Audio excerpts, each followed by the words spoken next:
a principal função do pastor é o ensino. É transmitir essas instruções aos irmãos. Para Paulo, os pastores, eles são fundamentais para a vida da igreja, porque eles são propagadores de doutrinas. É tão importante para Paulo, que lá no capítulo 5, Paulo diz assim no versículo 16, que os presbíteros que lideram bem a igreja são dignos de duplos salários, especialmente aqueles cujo trabalho é a pregação e o ensino. Paulo não era aqui nenhum sindicalista dos pastores, queremos aumento, queremos aumento. A ênfase do apóstolo Paulo é mostrar à igreja a importância que é você ter bons mestres. A importância que é para uma igreja ser representada por bons mestres, pessoas que instruem a igreja, que ensinam a sã doutrina, que protegem a igreja dos falsos mestres. Mas por que para Paulo a pregação e o ensino são fundamentais? Por quê? Primeiro, porque Paulo sabe que Deus alimenta o seu povo através da palavra de Deus. Ela é o alimento para o povo de Deus. E os mestres verdadeiros são aqueles que alimentam o seu povo através dessa palavra. Os presbíteros foram chamados e capacitados por Deus para serem mestres para o seu povo, para o povo de Deus. Muitas pessoas não gostam do tipo de sermão que nós pregamos aqui. Sermão que nós chamamos de expositivo. Eu já ouvi tantas coisas. Eu já ouvi pessoas falando, parece mais um estudo. Numa igreja que eu fiz parte, eu não conhecia sermão expositivo nem nada, mas eu tinha essas mesmas características na hora de pregar. E uma vez me disseram que eu não podia ser um pastor, e sim um professor de escola bíblica dominical, porque eu não sabia pregar.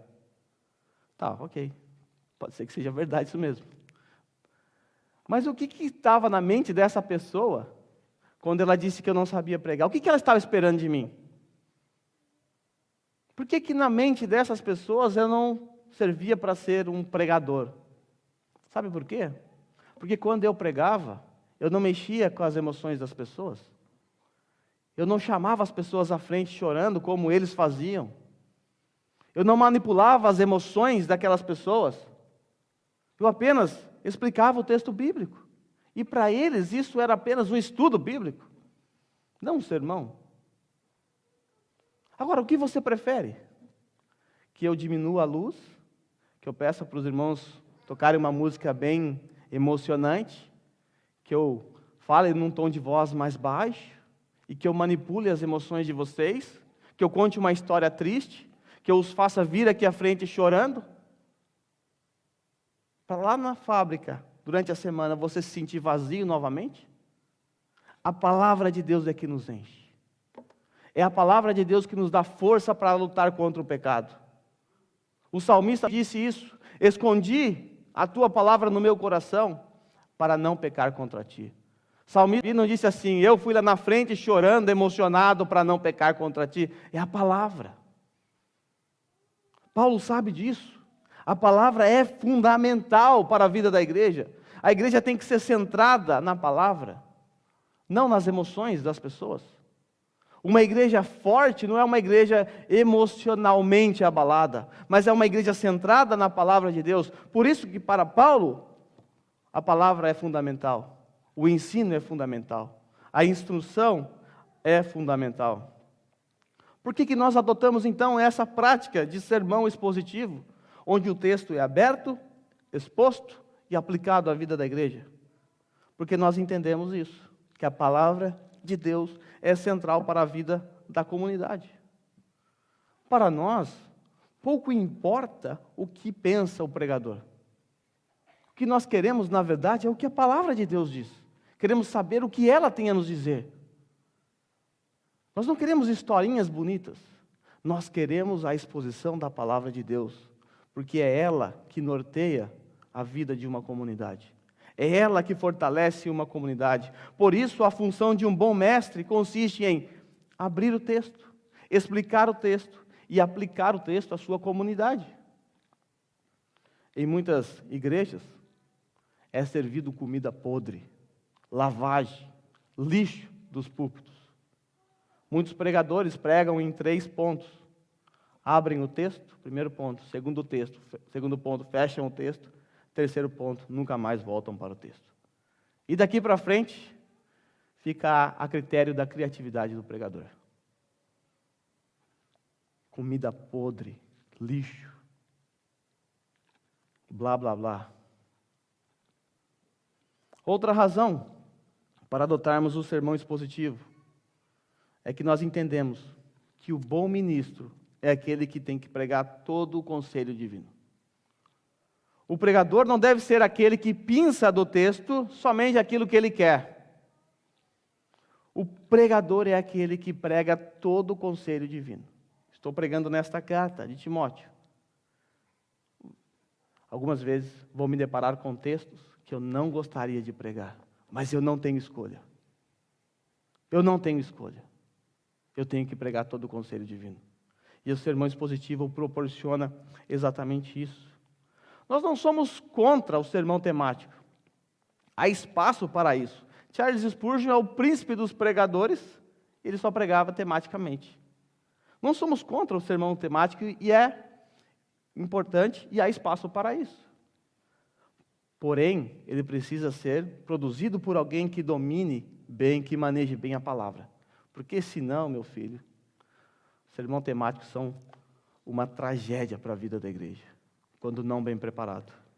Em muitos casos, o sermão temático é apenas usado para dar indireta nos irmãos. Vamos pensar numa situação hipotética. Acontece um caso de adultério na igreja, ou de outra imoralidade sexual. O pastor, ao invés de seguir o padrão de Mateus 18, ir lá confrontar particularmente, pessoalmente, o pecado do irmão, o que ele faz? Ele sobe no púlpito e ele prepara um sermão para dar indireta nessa pessoa. O alvo do sermão do pastor é apenas aquela pessoa que está com esse problema. É muito comum você ver isso. Quando nós expomos a Bíblia de forma expositiva, quando a Bíblia confrontar você, quando o sermão falar com você, não é indireta, nós estamos numa sequência. Você que veio no dia certo, na hora certa, para ouvir isso. E ponto. Nós pregamos expositivamente porque nós entendemos o valor que a palavra de Deus tem. Ela, a palavra, é o alimento do povo da aliança. Terceiro, por que para Paulo é importante a exposição do texto bíblico? Por causa da sã doutrina. Paulo sabe que a sã doutrina é a arma contra os falsos mestres. Paulo está lutando contra os falsos mestres. E qual é o antídoto? A sã doutrina. As sagradas letras.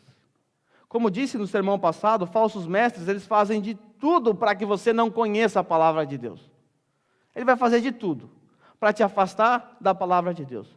Fala para o falso mestre que você quer começar um estudo bíblico na sua casa, com um grupo. Ele vai espernear. Fala para um falso mestre que você está estudando a teologia.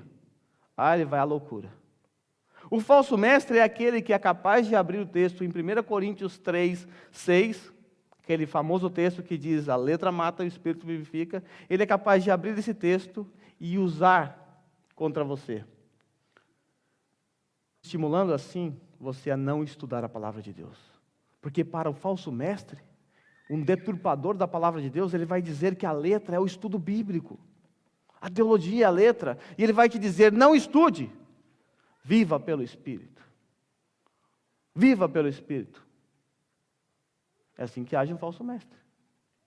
Porque ele sabe que a sã doutrina é uma ameaça para o seu, entre aspas, ministério. Ele sabe disso. Então ele vai fazer de tudo para te manter distante de um estudo bíblico.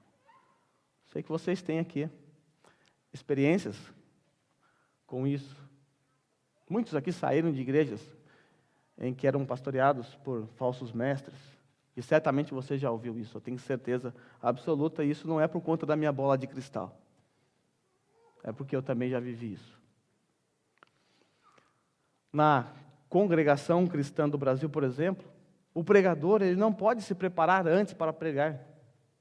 Ele não pode, ele tem que receber na hora do Espírito Santo. Às vezes é chamado até de surpresa. Tem que estar preparado. Não pode estar preparado. O Espírito Santo vai te capacitar na hora. Aí você vai falar ali na hora pelo Espírito Santo. O estranho disso é que quando ele sobe assim, ele só fala abobrinha. Foi o Espírito Santo. É o Espírito Santo contrariando a própria Bíblia. O pastor, o pregador, ele não é um repentista. Ele não tem que improvisar na hora. Ele tem que se preparar. Paulo diz que ele deve manejar bem a palavra.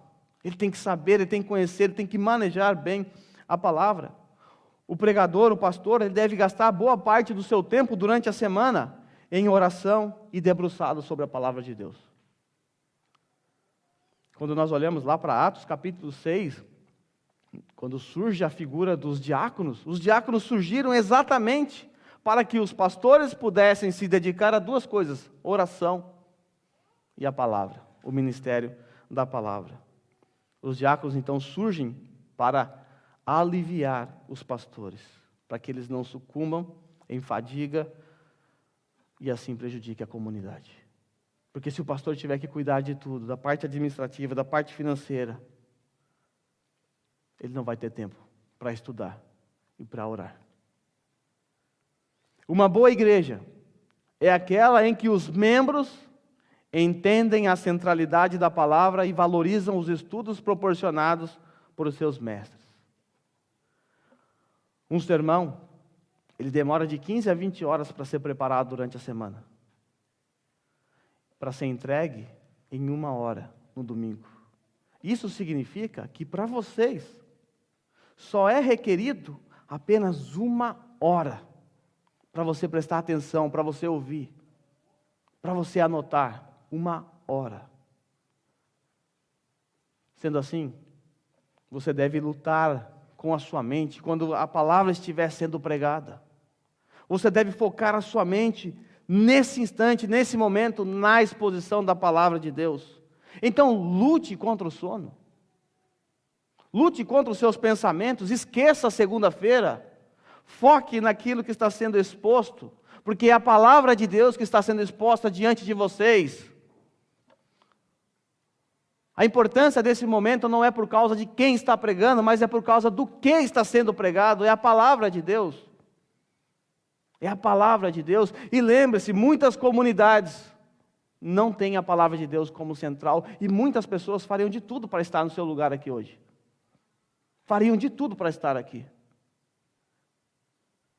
Pessoas que já conseguiram identificar falsos mestres, que não conseguem mais ouvir aquela ladainha, fariam de tudo para estar numa comunidade onde a palavra de Deus é pregada expositivamente, e você está. Então lute contra a sua mente, valorize esse momento. A palavra de Deus é central. Não converse nesse momento, não acesse o seu celular, abra os seus ouvidos e ouça a palavra de Deus, porque uma comunidade boa, uma igreja saudável é aquela em que os membros entendem a importância e a centralidade da palavra de Deus e assim valorizam a exposição do texto bíblico, não pelo pregador, mas pela palavra.